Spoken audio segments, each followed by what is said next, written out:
সুপ্রভাত। আজ 15ই জানুয়ারি। আজকের দিনের জন্য আমাদের প্রধান চিন্তা হোক আমাদের আধ্যাত্মিক চেতনা তখনই জাগ্রত হয় যখন আমরা এই জীবনকে এক অত্যুন্নত আদর্শের কাছে নিবেদন করি।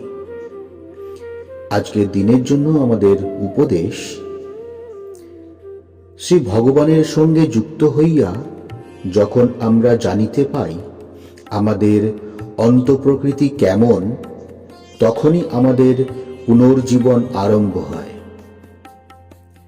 যখন আমরা বুঝতে পারি যে আমাদের ভিতরে এক দিব্য স্ফুলিঙ্গ রহিয়াছে, তখনই আমাদের সত্যিকার মঙ্গল হয়।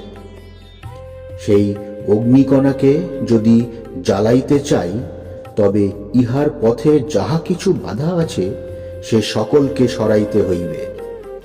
তবেই সেই শিখা আপন আলোতে উজ্জ্বল হইয়া জ্বলিবে। জীবনের স্থিতির জন্য এক নির্ভরযোগ্য ভিত্তি চাই। জ্ঞানীরা সত্যকে আশ্রয় করেন। এই কাজকেই তাহারা জীবনের প্রথম কর্তব্য বলিয়া মনে করেন।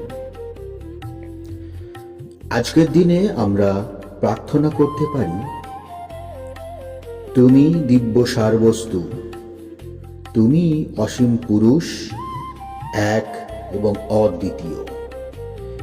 তুমি যে সকল, ইহা আমাকে বুঝিতে দাও।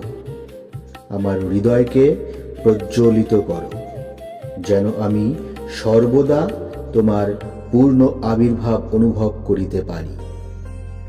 শিখাও আমাকে যে তোমার সংস্পর্শে আসিয়াই যেন আমি সতত আমার শক্তি লাভ করিতে পারি এবং নিরন্তর তোমার শান্তি ও আশীর্বাদ যেন আমাকে ঘিরিয়া থাকে। প্রণাম। জয়তু শ্রীরাম।